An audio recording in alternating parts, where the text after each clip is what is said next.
en día con los niños ya hablamos con normalidad de sexo y de drogas. Y sin embargo el dinero sigue siendo como, no, el dinero está en todas partes. ¿Por qué de eso no se habla? ¿Quién te ha enseñado a hablar de dinero con niños? ¿En qué momento vas a considerar que ya puede hablar de dinero cuando es algo que sí o sí se va a encontrar y que va a tener que gestionar y que, en mi opinión, cuanto antes empiece mejor? Hablar del dinero con normalidad porque es algo que realmente está en nuestro día a día. Considero que es muy importante que los niños aprendan a hacer las cosas por el motivo adecuado. Tú te lavas los dientes por higiene, no porque te van a dar un euro. Prefiero que se equivoque con 7 euros a los 10 años que con una hipoteca a los 20. Entonces, esos gastos que tú ya tienes, ¿cuáles puedes delegar en el niño? ¿Qué puedes delegarle en él? Pues simplemente calculas cuánto estamos gastando en estas actividades o en estas cosas. Pues este dinero se lo doy a él todos los meses con la lista. Al niño le das la lista. Todo esto yo ya no te lo voy a pagar. Es que él empieza a ver cuál es la dinámica de la toma de decisiones, porque al final va de eso, va de toma de decisiones. Esto no va de dinero y no va de matemáticas, va de toma de decisiones. Laura Mascaró es fácil relativamente de encontrar en internet, tiene algunas charlas, yo me las he visto, me las vi de hecho mucho antes de pensar en entrevistarte hoy, como te he comentado me gustó mucho ese dato. Podríamos hablar de Laura y de su vida, pero no lo vamos a hacer al uso, no lo vamos a hacer como siempre, lo vamos a hacer con la ayuda de nuestra Cristina Serrato y sus biografías con alma.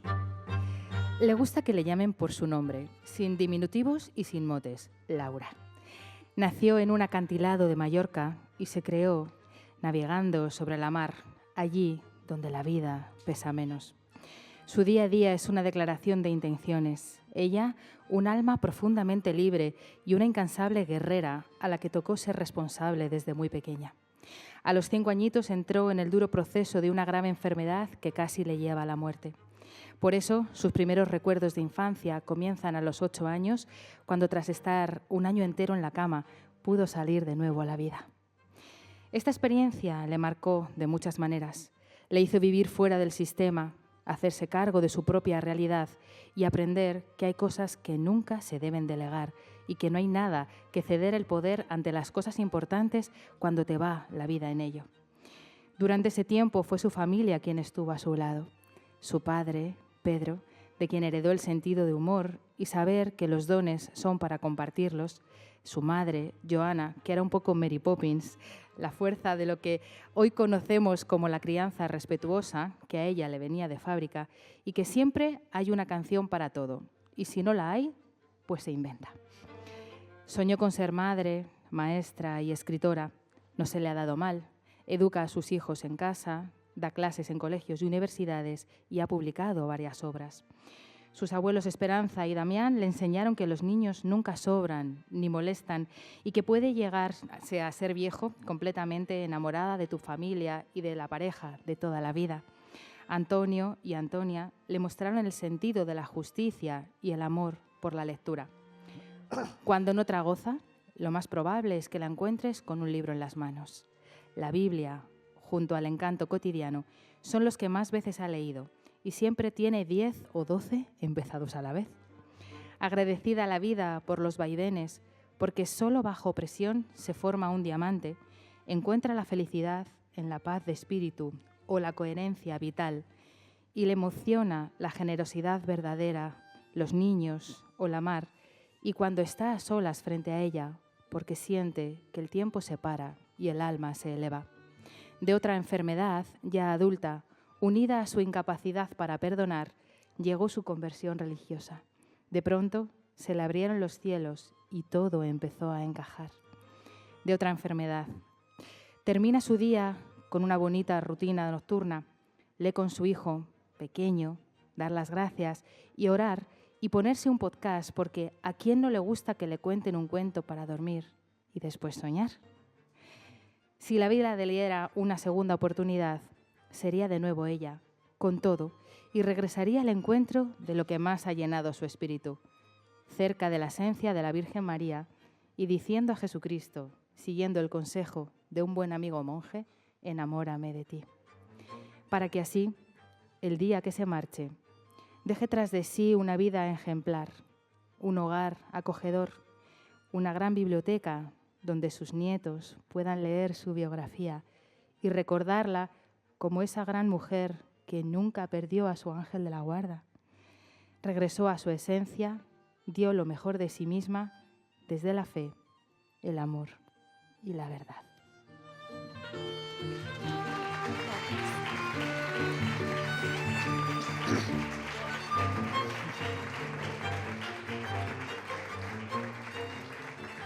Faltan Gracias. pañuelos en esta mesa. Tienes que poner los pañuelos. Gracias, Cris.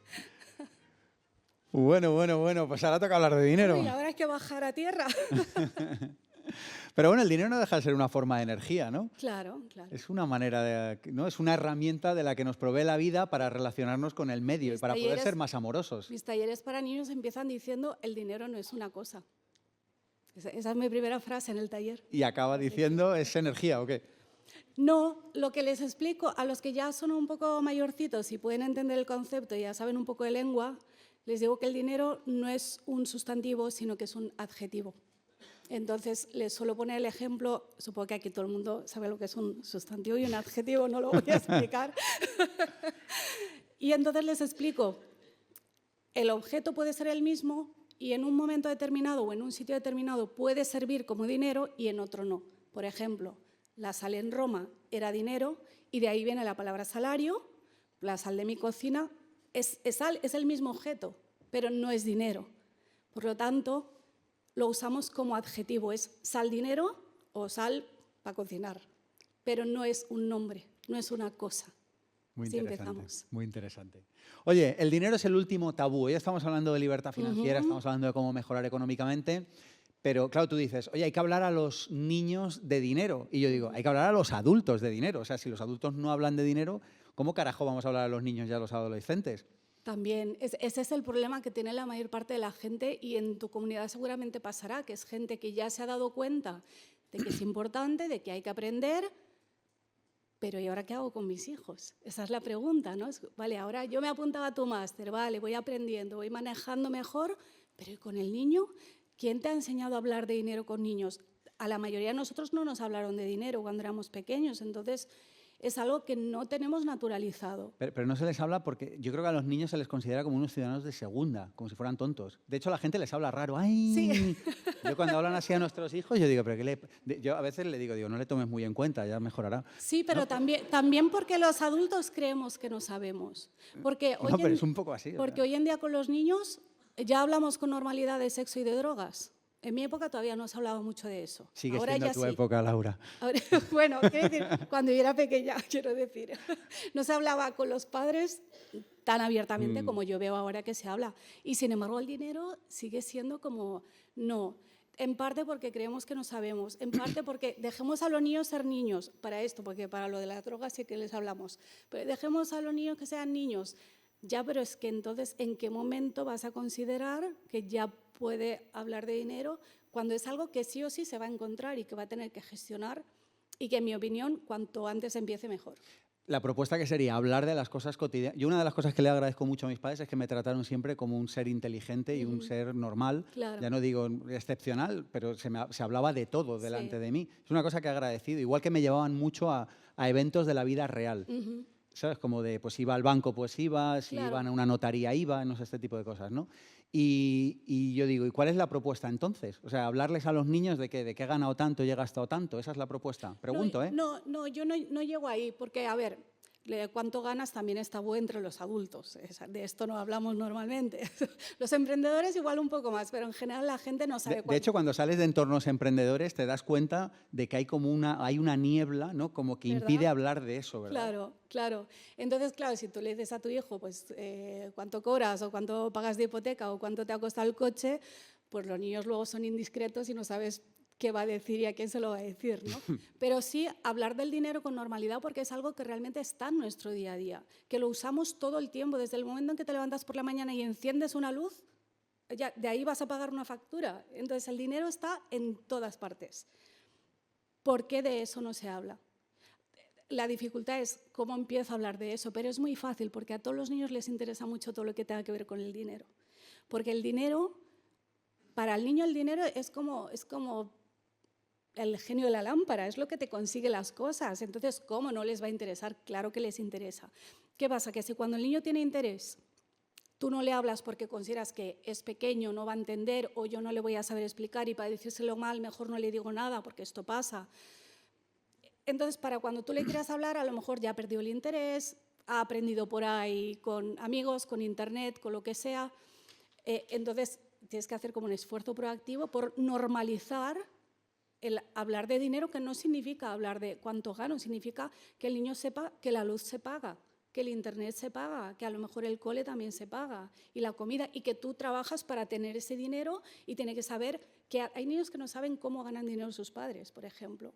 El dinero es lo que sale del cajero o del monedero, de la tarjeta hoy en día, o hasta del reloj o del móvil, ¿no? Entonces, normalizar que de eso también se puede hablar y que no tiene que ser siempre hablar en negativo, que es lo otro que pasa con el dinero, ¿no? ¿Hablar en negativo significa? Claro. Hablar en negativo significa, por ejemplo, cómo reaccionas cuando ves a alguien que le va mejor que a ti. Ah, bueno. ¿No? Este con el cochazo, pues, o este a quién habrá estafado, o este que se está aprovechando no sé quién. ¿Cuáles son tus comentarios? ¿Qué es lo que te sale? Porque eso el niño sí que lo ve. Porque claro, estamos hablando de hablar con los niños, pero lo que no hablamos, eso también les llega. Y luego el niño va rellenando los huecos que le faltan en ese relato con su imaginación, que puede ser mucho peor que cualquier cosa que tú le digas. Entonces, ¿cómo te van a ti relacionarte con esto? Si el dinero siempre es una fuente de estrés o una fuente de conflictos, o si todo lo que dices del dinero siempre es todo negativo, entonces el niño va a crecer con esa idea de dinero, mejor no quiero saber nada de dinero, mejor no tener porque los que tienen son malos, engañan, ta. Tú dices, además, y estoy de acuerdo con ello, que no podemos no educar financieramente, que siempre educamos financieramente, claro. Siempre estamos enseñando por activa o por pasiva. O sea, claro, por eso digo, lo que no decimos también les llega a los niños, lo que tú haces, lo que no haces, el cómo tú te relacionas con el dinero, el cómo tomas las decisiones, las emociones que te provoca el tener o el no tener, o el tener que pensar en esto, o el cambiar de trabajo. Todo lo que tiene que ver con el dinero, que son tantas cosas, es que si te pones a hacer la lista, desde que te levantas por la mañana hasta que te acuestas por la noche, no hablo de transacciones. Yo enciendo la luz en mi casa y no estoy pagando un céntimo por cada minuto que tengo la luz encendida, pero sí voy a pagar ahí. Y eso significa que voy a tener que trabajar o de alguna manera conseguir el dinero para pagar eso. Entonces, todo eso le va a llegar al niño. Y cuando trabajas con los adultos, y a ti te debe pasar también, te das cuenta de todo lo que traen, que si tú les preguntas, ¿a ti te dieron educación financiera? Todo el mundo te va a decir que no. Y podemos probar aquí si quieres. ¿A quién le dieron educación financiera cuando era pequeño? ¿A nadie? ¿Por qué no había academias? Es que no se da en la academia. Ya. Se da en casa cada vez que tú haces un comentario o que no lo haces. Ya. Oye, el tema de la paga, que parece que es como uno de los temas que siempre... El temazo. Es el temazo, ¿no? Sí. O sea, es como... Pero esto es importante tanto para padres como para tíos o abuelos, ¿no? Porque, claro, muchos padres o abuelos o tíos o no sé qué, como que de repente también se relacionan con sobrinos o con nietos o tal, ¿no? Y siempre aparece el tema de la paga. ¿Cuál es tu aproximación al respecto? Mi aproximación... Os voy a contar cómo llegué a ella para que se entienda un poco la historia. Cuando mi hijo tenía, no sé, 2 o 3 años, yo empecé a pensar en este tema y, bueno, igual que piensas en otras cosas, que a ver cómo lo voy a hacer, pues también pensé, ¿qué voy a hacer con este tema? Y me puse a mirar, tanto en Internet como en mi entorno, a ver qué hacía la gente, ¿no? Como ver qué opciones había. Porque a mí nunca me habían dado paga. Yo cuando necesitaba dinero lo pedía, decía para qué era, me daban lo que consideraban, si me sobraba me lo quedaba y ya está. Es verdad que en ese momento para mí fue como muy cómodo, porque a mí yo tampoco era derrochadora ni nada, pero era muy cómodo, pues realmente yo no aprendí a gestionar, porque era, ay, que me voy al cine, dame tanto, que me voy a no sé dónde, dame tanto. Entonces ahí no aprendí nada en ese sentido. Entonces me di cuenta de que la mayoría de la gente daba la paga de maneras que tenían aprendizajes implícitos que a mí me parecían negativos. Es decir, ¿qué es el aprendizaje implícito? Es ese aprendizaje que no está como de frente, claro, que te lo van a enseñar, pero es como la consecuencia de lo que están haciendo. Entonces, por ejemplo, los padres que dan una paga simbólica. Darle 5 céntimos al niño no sirve para nada. ¿Qué puede hacer con 5 céntimos? No, es que sale ahí y no puede hacer nada. Entonces, ¿para qué se lo das? ¿Para que tenga la experiencia de manipular la moneda? No sé, no veo ahí un aprendizaje que sea útil. Luego hay padres que vinculan la paga al concepto de te la tienes que ganar. Entonces, porque cuando tú preguntas cuál es la creencia negativa o limitante que más gente tiene sobre el dinero, la gente suele responder que el dinero es malo. Pero luego cuando indagas un poco ves que es otra la que tienen, que es que el dinero es difícil de conseguir. El problema no es que sea malo, el problema es que es muy difícil de conseguir. Eso pensamos, ¿vale? Entonces, claro, si a mí me cuesta conseguirlo, al niño no se lo voy a dar porque sí, como si hacían conmigo, por ejemplo. Entonces, ¿qué haces? Por poner la mesa, 1 euro, por hacer la cama, otro euro, por hacer esto. Y claro, aquí el aprendizaje implícito, que es muy negativo, es que el niño tiene un incentivo perverso, que el día que no lo tenga, ¿qué va a pasar? Entonces, considero que es muy importante que los niños aprendan a hacer las cosas por el motivo adecuado. Okay. Entonces, tú te lavas los dientes por higiene, no porque te van a dar 1 euro. Eso al final es peligroso. Sí puedes, ¿Hay quien paga porque su hijo se lave los dientes? Hay quien paga, sí. Estamos O fatal, porque ¿no? le pasen la plancha por el pelo o cosas así. Okay. Sí, por cosas que deberías hacer por otro motivo. Poner la mesa en tu casa, bueno, yo he hecho la comida, pues tú pones la mesa y otro va a recoger. Y lo hacemos entre todos porque vivimos en comunidad. Pero sí, esto pasa, de verdad. No debería pasar, pero pasa. Y entonces, ¿cuál es tu conclusión? O sea, ya sabemos Claro, lo que no y ahora entonces queremos saber lo que yo sí. todo lo que encontraba era, esto, no sé qué número me vas a poner, pero todo me parecía mal a mí. Era como, no, todo mal, todo mal. Entonces, claro, decía, vale, todo mal, pero la idea de no dar paga tampoco me convencía, porque yo quería que el niño aprendiera, porque yo siempre digo, prefiero que se equivoque con 7 euros a los 10 años que con una hipoteca a los 20. Entonces, ¿qué hacemos? Y estaba en ese bloqueo. Entonces, claro, reflexionando sobre por qué todas esas formas de paga no me parecían correctas y cuál era el peligro que yo quería evitar, dije, ya está, si es que no se trata de te lo tienes que ganar, se trata de, ¿yo qué quiero conseguir aquí? Yo quiero conseguir que el niño aprenda a gestionar el dinero. No a conseguirlo ya cuando sea mayor ya trabajará de lo que quiera o de lo que pueda, pero es gestionarlo. Entonces, si lo tiene que gestionar, no se lo tiene que ganar. Entonces, ¿cómo llegamos al tipo de paga que yo propongo? Es, siéntate a ver qué gastos tienes de cada uno de tus hijos. Y eso va a ser diferente no solo para cada familia, sino también para cada niño, incluso en diferentes momentos de tu vida será diferente para el mismo niño. Entonces, esos gastos que tú ya tienes, ¿cuáles puedes delegar en el niño?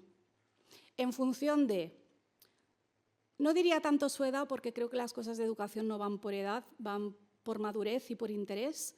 Entonces, en función de su madurez y de su capacidad, ¿qué puedes delegar en él? Y también en función de la importancia. Yo suelo poner el ejemplo de que en la lista que yo hice para mi hijo mayor, yo no incluí la ropa entre sus gastos, porque yo no quería que mi hijo vaya con ropa rota o pequeña porque ha decidido que prefiere un Playmobil y no un pantalón si lo necesita. Entonces decidí que de la ropa me ocupaba yo. ¿Qué pasó? Que poco a poco él empezó a comprar su propia ropa porque se acostumbró a que de sus cosas se ocupaba él.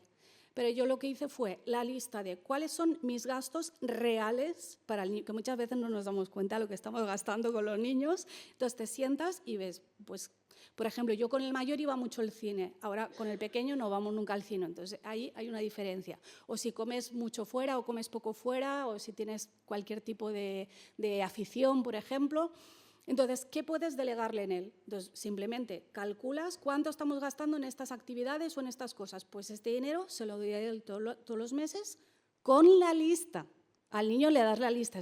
Todo esto yo ya no te lo voy a pagar. Qué bueno. ¿Y a qué edad empezaste a hacer eso? Con el mayor empecé a los 6, pero antes habíamos hecho un preaprendizaje que también considero que es muy importante, que antes de darle realmente el dinero, es que él empieza a ver cuál es la dinámica de la toma de decisiones, porque al final va de eso, va de toma de decisiones. Por eso yo cuando llego a los colegios digo, esto no va de dinero y no va de matemáticas. Y los niños se quedan, ¿pero tú no eras la de finanzas? Y yo, sí, soy yo, pero no va de esto. Va de toma de decisiones. Entonces lo que hacíamos era lo contrario de lo que suelen hacer las madres, que era irme a las jugueterías y a las librerías y al supermercado con el niño, y yo le explicaba, no venimos a comprar, venimos a ver. y a anotar. Y anotábamos en una libreta, hay gente que lo hace con foto en el móvil o lo que quieras, lo que veíamos que le interesaba. Tipo, si ahora tuvieras una cartilla de dinero, que te comprarías aquí. Me compraría esta taza. Vale, pues apuntamos. La taza del IPP que cuesta tantos euros. Vale, la apuntamos. Al tiempo vas revisando esa lista. Y el niño se da cuenta de que hay cosas apuntadas que dice, ¿pero por qué apunté esto? Ya. ¿Qué es lo que pasa cuando compras impulsivamente y luego llegas a tu casa y dices, ¿por qué compré esto? Eso nos ha pasado a todos. Entonces, así evitas que te pase tantas veces, porque vas haciendo tu lista y cuando la revisas, dices, no, pues esto no me interesa. Entonces le dices, ves, si lo hubieras comprado, te habrías gastado 10 euros que ahora no tendrías y tendrías un juguete que ya no te interesa. Y esto nos lleva al siguiente tema que, por cierto, es muy interesante también en adultos, y es el tema del deseo. ¿No? De que vas por la calle y hay muchas personas que no pueden evitar comprar. Y esto, cuando enseñamos la herramienta del Excel, del presupuesto, hay personas que te lo confiesan más o menos en privado o en público, pero que es como, no, es que me gusta gastar, es que me gusta, o voy por la calle y veo algo y me apetece comprármelo y tal. ¿Cómo gestionar eso con niños? Que a lo mejor no llevamos alguna idea para gestionarlo también como adultos. Claro, eso se entrena, eso es como lo que decías del hábito, al final eso se entrena si quieres entrenarlo. Entonces con el niño el primer paso es hacemos la lista para que tú mismo te vayas dando cuenta, primero, de que hay cosas que se caen de la lista, pero segundo, de que lo que no se cae sí lo vamos a comprar. Y ese punto también es importante porque si no le estás engañando y le están dando una falsa expectativa. Entonces, eso por un lado. Y luego está la cuestión del distinguir entre lo que necesito, lo que me apetece y lo que quiero. Y ahí me ha encantado tu anécdota del postre, ¿no? Es sí lo quiero, pero no lo voy a tomar. Y esa es una distinción que el niño también puede aprender a hacer. Una cosa es que yo sé que esto te apetece, pero no quieres hacerlo porque esto tiene tales consecuencias y tales implicaciones que no queremos. Y luego en el tema de las finanzas está la cuestión de la demora de la gratificación, que es como mi lucha perdida en este campo, porque siempre se habla de aprender a demorar la gratificación, como que esa siempre es la opción correcta. Pero la opción correcta es aprender a distinguir cuándo me interesa demorar y cuándo no me interesa demorar, porque hay veces que no te interesa demorar. ¿Ejemplo? El ejemplo que yo uso con los niños es la historia del asno de Buridan, que era aquel asno que tenía mucha hambre y mucha sed y tenía comida y tenía bebida y como no tomó una decisión se murió. No sabemos si de hambre o de sed o de aburrimiento, pero el caso es que se murió por no tomar una decisión. Entonces eso los niños lo entienden muy bien. El que no, es que hay veces, es que si te va la vida y te estás muriendo de sed y te ponen aquí agua, por más que te digan, si esperas te doy más agua, es que no me compensa esperar, es que lo necesito ahora. Y entonces, ¿cuál es el criterio para anular ese deseo cuando sí parece que no tiene sentido? Oye, me apetece comerme ahora no sé qué y no toca. Precisamente en las pequeñas cosas cotidianas. Muchas veces la gente, cuando los mayores, porque yo trabajo tanto con mayores como con pequeños, los mayores cuando vienen al curso de finanzas para padres, que es cómo enseñar a tus hijos, creen que yo les voy a dar pues, la ficha con el ejercicio de no sé qué, o qué tengo que hacer concretamente con el dinero y el niño. Y yo voy a cualquier cosa cotidiana. Tenemos aquí la comida y es una pizza y te encanta la pizza, pero es que quema. Es que si te la pones ahora en la boca te vas a quemar, lo vas a pasar mal. Entonces, así es como vas entrenando la voluntad y el aprender a distinguir y a tomar la decisión. O sea, tú dices, antes de llegar al momento... Antes de llegar al dinero. Por eso hablo del preaprendizaje. Okay. Por eso digo, a mi hijo mayor le empecé a dar la paga como tal a los 6 años, pero desde los 3 veníamos haciendo todo este aprendizaje, o sea, como de llevar a la conciencia algo que muchas veces hacemos de manera inconsciente, que es cómo decido si pido el postre o no pido el postre. Y qué consecuencias tiene. Entonces, esto lo tienes que ir haciendo. No te sientas con el niño como, venga, que ahora te voy a enseñar esta cosa tan importante. No, eso no es así. Es en el día a día, en todo lo que te vas a encontrar, en cómo esperas cuando te toca esperar. Porque al final la demora de la gratificación consiste en esperar. Y si habéis visto el experimento de la golosina, no sé si lo conoce todo el mundo o no, que a los niños que les dan una golosina les dicen, bueno, vas a estar 15 minutos aquí, si no te la comes luego te daremos otra y vas a tener 2 y te las vas a poder comer. Entonces, claro, tú ves que el niño que consigue aguantar y a lo mejor le cuesta, ¿qué hace? Técnicas de distracción, se entretiene con otra cosa, se mueve, mira por allá, no está mirando el caramelo todo el rato así, martirizándose. Entonces, es en estas cosas del día a día donde tú lo vas entrenando. En el momento en el que llegas a hacerlo con dinero, ya es que te da igual porque ya vienes de hacer esto con todo lo demás. Y si has trabajado eso, tú dejas entonces al niño que tome sus propias decisiones. Exactamente, con la lista de qué es lo que tú te vas a ocupar ahora. Esto es como si trabajas en equipo y no están repartidas las tareas, pues no va a funcionar, hay que repartirlo. Con que tienes 2 peniques, ¿eh? ¿Me dejas que los vea? Son para la comida de las palomas. Valiente tontería. ¿Qué vas a conseguir con eso? ¿Que engorden? Pero si a 2 peniques sabes buen empleo dar, ganas más. Mary Poppins, le dan 2 peniques al niño y le dejan decidir, no le dejan decidir, qué lío hay ahí. A ver, Es una de las mejores escenas relacionadas con este cuéntala tema por de- si alguien no la sí. recuerda. Bueno, si alguien no ha visto Mary Poppins, ahí está la puerta, os podéis ir.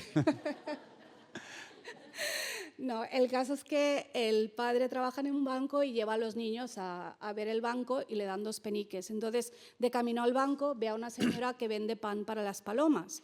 Entonces, el niño decide que sus 2 peniques serán para comprar pan para las palomas, que es una cosa como muy bonita. Pero claro, llegan al banco y los señores banqueros, que por supuesto son viejos y aburridos, pretenden coger esos 2 peniques para invertir, porque eso es lo inteligente, porque así esos 2 peniques van a crecer y vas a tener más. Y entonces es muy divertido porque el niño se pone a gritar y dice, ¡deme mi dinero! Eso no lo hemos oído, pero luego dice, ¡deme mi dinero! Y entonces todos los clientes del banco entran en pánico y dicen, el banco no le da el dinero a un cliente, ¡denme mi dinero! Entonces al final tienen que cerrar, provocan una corrida bancaria y es muy divertido. Pero sirve para ilustrar esto de lo que hablamos de... El niño, decía yo antes del trueque está la propiedad. Yo no puedo hacer un intercambio contigo si primero no tengo algo que pueda ofrecerte, que pueda darte. Entonces, si el dinero es del niño, el niño tiene que poder tomar la decisión. Y si no es que no es del niño, entonces no les engañemos. Tú decías, trátalo como un ser humano de primera, no de segunda. Y pasa lo mismo, de nuevo, antes de llegar al dinero. Cuando estás en el parque le obligas a compartir su bicicleta, que para algunas cosas es su bicicleta, pero para compartirla decides tú y no él, entonces le estás diciendo que no es suya porque él no tiene ningún poder de decisión sobre eso. El momento de un padre obligando a su hijo a compartir un juguete me parece de las cosas más bochornosas que he visto en los últimos años. Pero sigue pasando todo el tiempo en todos los parques. Claro, nosotros no compartimos tan alegremente el coche o la casa. A mí a veces me dan ganas de decirle al ¿Verdad? padre, ¿me deja las llaves de su coche, por favor? Claro. Digo, no, que soy buen conductor. Hay que compartir. Hay que compartir. ¿No? Claro. Bueno, nos reímos, pero es que es tal Pero cual. es que es verdad. Entonces, el niño tiene que poder, en la medida de sus capacidades, y por eso no hablo nunca de edades, hablo de la capacidad, de la madurez del niño, de que hablamos de las cosas que están como en su nivel, ¿no? Pues la bicicleta o los 2 peniques. Si son tuyos, tú decides. Obviamente, nuestra tarea como adultos es guiarles, es explicarles las opciones, es explicarles las consecuencias, las positivas y las negativas que puede tener cada decisión, pero al final tiene que decidir el niño, porque ahí es donde va a aprender de sus errores, no de los tuyos. Y lo que queremos es que se equivoque en realidad. Pues si no se equivoca, pues se va a equivocar después con la hipoteca. Yo, si poseo un pañuelo, puedo ponérmelo alrededor del cuello y llevarlo. Yo, si poseo una flor, puedo recogerla y llevarla. Pero tú no puedes recoger las estrellas. No, pero puedo invertirlas en el banco. ¿Qué significa eso? Significa que anoto en un papelito la cantidad que tengo de estrellas y luego guardo ese papel en un cajón con llave. ¿Y eso es todo? Con eso basta. Es divertido, pensó el Principito. Es bastante poético, pero no es muy serio. El Principito tenía sobre las cosas serias ideas muy diferentes a la de los adultos. Yo, agregó, poseo una flor que riego todos los días. Poseo 3 volcanes que desollino todas las semanas, porque desollino también el que está apagado, nunca se sabe. Es útil para mis volcanes y es útil para mi flor que yo los posea.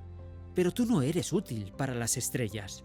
El hombre de negocios abrió la boca, pero no encontró nada para responder. Y el Principito se fue. Capítulo 13 de ese pedazo de libro de sabiduría que se llama El Principito. ¿Por qué te gusta este capítulo? Me gusta este capítulo porque explica un tema muy importante y porque refleja lo que decía, que los niños muchas veces entienden estos conceptos mucho mejor que los adultos, que venimos con un montón de interferencias en la cabeza y ellos vienen con la mirada limpia, lo tienen mucho más claro. Y aquí tenemos el concepto del valor, el por qué hacemos las cosas y el qué es lo que vale la pena y qué es lo que no vale la pena. Vuelvo al tema de las decisiones y al ¿qué vas a hacer? Al final esto va de qué vas a decidir y qué vas a hacer no solo con tu dinero, sino con tu vida, ¿no? Entonces, claro, él le dice lo que haces y además me gusta mucho que usa la expresión no es serio, cuando en teoría los adultos somos los que somos serios y hacemos las cosas importantes. Es decir, lo que tú haces no es importante. Hay otra escena también en Pretty Woman, cuando ella le pregunta ¿a qué te dedicas? Y él le suelta un rollo ahí como de compro y vendo empresas y le dice, entonces no haces nada, ¿no? O sea, ¿qué aportas al mundo, ¿no? Y es un poco esta idea del principito, de qué valor tiene lo que estás haciendo y el por qué lo haces. Para ir cerrando, ¿cuáles serían tus 3 principales consejos, tips para gestionar el dinero en casa? Niños, mayores, adolescentes, todo tipo de edades. 3 cosas, así, pim, pam, pum. 3 cosas. Lo primero, hablar con claridad y con normalidad de este tema. O sea, no vas a poder hacerlo bien si hay algo ahí que está como escondido, ¿no? Eso es lo primero. Lo segundo, la propiedad de la libertad. De lo que es tuyo te ocupas tú y de lo que es mío me ocupo yo, antes de llegar al dinero incluso. Entonces, eso también es muy importante. Y lo tercero, el respetar esa libertad de cada uno. Obviamente tú le puedes advertir a alguien que quieres, siempre le vas a decir creo que te estás equivocando, creo que hay otra opción mejor, pero al final hay que respetar esa libertad de cada uno para tomar sus propias decisiones. Y de esto nos podríamos llevar cosas a la vida adulta también. Totalmente, claro, lo mismo.